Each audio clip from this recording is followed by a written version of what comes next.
Ça ne vous aura pas échappé, mais les éditions de luxe sont devenues une véritable norme dans le paysage du manga francophone. Que ce soit des éditions doubles agrandies, couverture rigide avec une nouvelle traduction, des pages couleurs, un prix plus avantageux, un prix moins avantageux, ce qui est certain c'est que ce n'est pas ce qui manque sur les étagères de nos libraires. Mais moi quand je fais le bilan de mes achats, je m'aperçois que les rééditions prennent une place conséquente dans mon budget. Mais alors pourquoi on se retrouve avec tant de rééditions alors que des dizaines de nouvelles licences apparaissent chaque mois? C'est la question à laquelle nous allons tenter de répondre dans cette vidéo. Et oui, bienvenue dans cette nouvelle capsule vidéo où on va parler des rééditions. Et pour bien commencer, c'est quoi une réédition? Bah oui, il faut poser le paysage. Une réédition, tu t'en doutes, il y a des petites indications dans le nom, c'est facile à retenir. Réédition, édition, réédition. C'est une nouvelle édition, c'est quelque chose que une édition nouvelle par rapport à la première. On a beaucoup d'exemples. Le plus récent en date, tu l'as certainement vu et tu l'as certainement acheté d'ailleurs, Berserk. Berserk, il y a l'édition classique et aujourd'hui, il y a une nouvelle édition augmentée, plus grande, avec un meilleur papier. Mais ça peut être une réédition aussi plus classique comme on peut avoir, comme on a pu avoir avec Slam Dunk où on a eu l'édition Kana classique et l'édition Star Edition, tu vois, qui était un entre-deux avec des volumes doubles et volumes 1.5 avec le dos qu'on connaît, Je vais pas refaire de vidéo dessus, je pense qu'on est habitué, les habitués de la chaîne vous savez déjà. Donc il y a eu cette réédition et il y a eu encore une réédition qui est là cette fois-ci, une réédition qui est plus de luxe avec un format plus grand, des couvertures plus sympathiques, un papier de meilleure qualité, etc. Donc tu vois que les rééditions peuvent prendre plusieurs formes. Ça veut pas dire forcément une édition de luxe, une édition plus qualitative. C'est vraiment on réédite un manga sous un format différent. Et pourquoi on réédite des mangas? En fait, il y a plusieurs raisons à ça. La première, c'est tout simplement parce que des fois, un manga ne peut ne plus être disponible. Par exemple, pour Hokuto no Ken de chez Crunchyroll, il y avait une édition augmentée, une édition grand format, enfin moyen format on va dire, qui n'était plus rééditée, qui n'était plus éditée, elle était plus imprimée, donc tu pouvais plus forcément la compléter, tu pouvais plus l'acheter en librairie, c'était compliqué. Bon là, il y a une nouvelle édition qui est venue combler ce manque, qui est venue rapporter la licence dans nos étagères. Une maison d'édition peut aussi décider de rééditer un manga tout simplement pour proposer un format différent. Là on parle vraiment de format de luxe par exemple, pour améliorer la lecture des gens, pour proposer un format beaucoup plus qualitatif parce que c'est une série qui a bien fonctionné et c'est une série où il y a beaucoup de demandes en fait. Et en vrai de vrai, les rééditions c'est plutôt avantageux pour les lecteurs pour plein de raisons. La première, c'est que souvent une réédition, faut se le dire, c'est quand même joli. Je pense que pour beaucoup, quand ils sont allés chercher leur nouvelle édition de Kingdom ou la nouvelle édition de Berserk, il y a quelque chose qui s'est passé dans le pantalon. Faut le dire, c'est quand même de très belles éditions qui mettent en valeur des mangas qu'on adore. Et il faut se le dire, quand on collectionne des mangas, c'est quand même cool d'avoir des belles éditions dans ses étagères. De pouvoir se poser devant et de se dire « Ah, j'ai une belle collection quand même ». Et c'est vrai que les éditions de luxe, ça vient vraiment enjoliver tout ça. Mais l'aspect esthétique, c'est bien, mais c'est pas le plus important. Le plus important pour moi, pour un manga, c'est le confort de lecture. Et c'est vrai qu'il y a certaines rééditions et des éditions de luxe qui viennent vraiment apporter une nouvelle dimension au niveau de la lecture de par leur édition, de par leur aspect, de par leur parti pris. Exemple encore récent, je viens d'en parler, Kingdom. Le fait que la nouvelle édition soit en format moyen, déjà c'est vraiment sympathique, mais le fait qu'il y ait des notes de l'auteur, qu'il y ait des ajouts et qu'il y ait une correction au niveau du lettrage, au niveau des traductions, au niveau de la forme du lettrage également, de tout, en fait tout ce qui concerne le lettrage, on a une édition qui est beaucoup plus qualitative que l'édition qu'on avait eu au tout début de Kingdom. Donc actuellement, si tu veux lire Kingdom, la meilleure édition pour avoir la meilleure expérience de lecture dans tous les domaines, c'est la nouvelle édition. Et c'est vrai que les éditions de luxe proposent souvent une meilleure expérience. Full Metal Alchemist avec sa nouvelle édition aussi, qui avec un format un peu plus souple, avec des belles couvertures, il y a vraiment plein de choses qui sont apportées. Et donc maintenant si tu veux lire Full Metal Alchemist aussi, la nouvelle édition, l'édition de luxe est quand même très chouette. Puis bon, c'est un avantage pour les lecteurs, mais c'est aussi un avantage pour les maisons d'édition. Oui, il faut savoir que produire une réédition, la plupart du temps, ça demande des coûts assez faibles.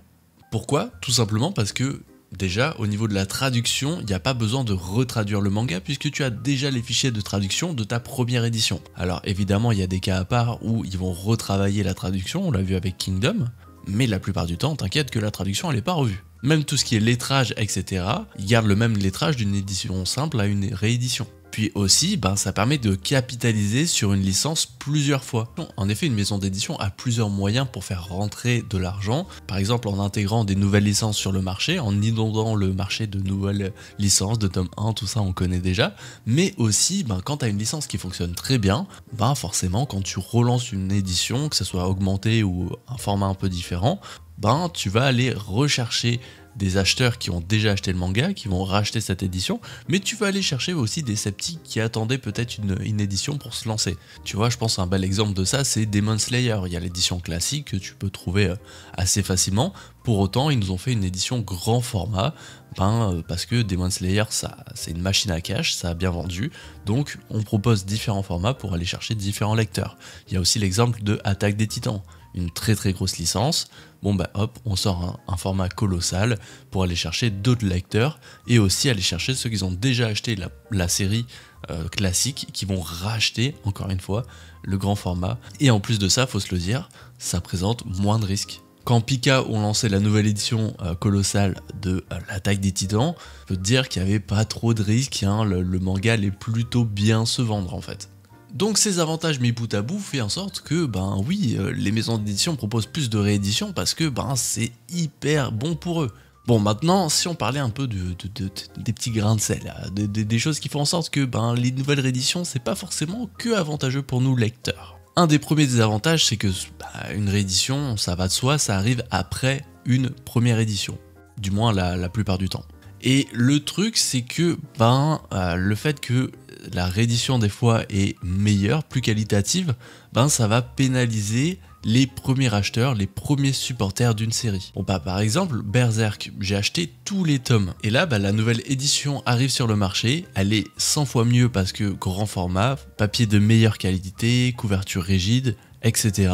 Vu que j'ai acheté la première édition, je me sens un petit peu lésé. Je me dis, mince, j'aurais dû peut-être avoir cette nouvelle édition de base, parce que là, je me retrouve avec une édition qui est un peu désuée, et je veux vraiment cette nouvelle édition. Donc, je vais revendre ma série pour racheter les tomes. Mais en fait, ce que je vais faire, c'est tout simplement que je vais racheter des tomes encore une fois. Je vais racheter la même série encore une fois, alors que j'étais le premier supporter de la première édition. C'est un peu aussi le problème quand les maisons d'édition sortent des coffrets à Noël avec, tu t'as 10 tomes et boum, t'as le coffret qui va avec.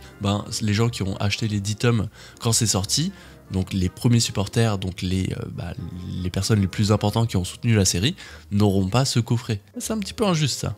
Aussi, il faut en parler, des fois la qualité des rééditions ne matche pas les prix qui sont présentés. Combien de personnes ont été déçues avec Rokudenashi Blues? Pika est arrivé en fanfare avec cette nouvelle édition, un manga qui était attendu par la communauté Furio, mais aussi par certains curieux. Il présentait cette nouvelle édition comme étant une super belle édition, comme étant le porte-étendard de ce nouveau format d'édition deluxe de chez Pika.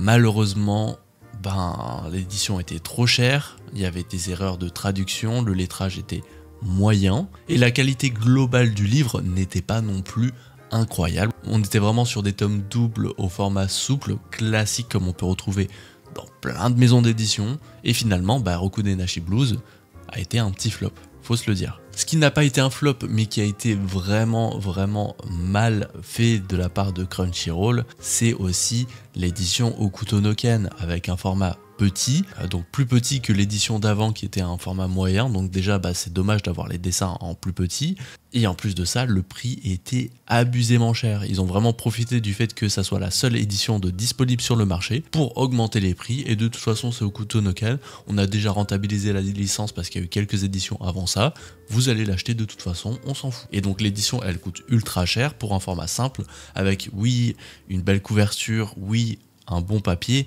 mais faut se le dire, on se fait un petit peu abuser là sur le prix. Et on pourrait se dire dans les formats moyens que oui, imprimer un livre un peu plus grand, avec un plus grand format, ça coûte plus cher pour les maisons d'édition, mais pour ceux qui ont vu le podcast avec Léon Brando, on a vu tout simplement que lui, c'était un imprimeur, il avait à peu près une idée des prix, et il nous a dévoilé tout simplement que quand tu édites un manga simple et que tu le passes en format un peu plus grand, voilà, c'est quelques centimètres en plus, franchement au niveau des coûts ça se représente vraiment en centimes, c'est vraiment ridicule, c'est pas une augmentation de fou comme on pourrait penser. Et donc on peut interpréter ça du fait que les maisons d'édition profitent que parce que c'est un format un peu plus grand, parce qu'il y a des dorures, on augmente le prix vraiment de façon conséquente, parce que de toute façon c'est une édition dite de luxe. Et nous on se met à payer ces nouvelles éditions bien trop cher, pendant que des maisons d'édition prennent des marges plus conséquentes. Et le dernier point noir de ces rééditions, c'est aussi le fait qu'elles prennent beaucoup de place. Encore une fois, on prend un exemple récent, quand la nouvelle édition de Berserk arrive en librairie, elle va être beaucoup plus mise en avant que des nouvelles séries qui sont sorties en même temps, et qui vont sortir en même temps.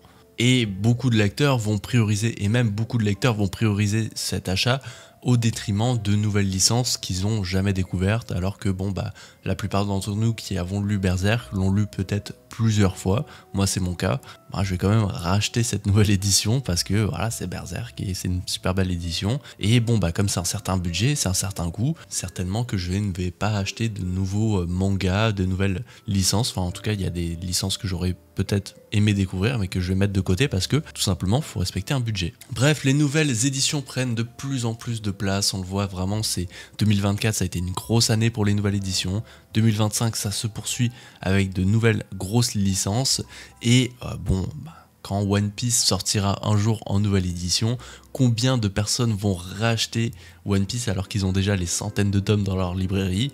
Tu t'en doutes, ça va être un nombre assez faramineux parce que de toute façon One Piece ça vend, ça va se vendre.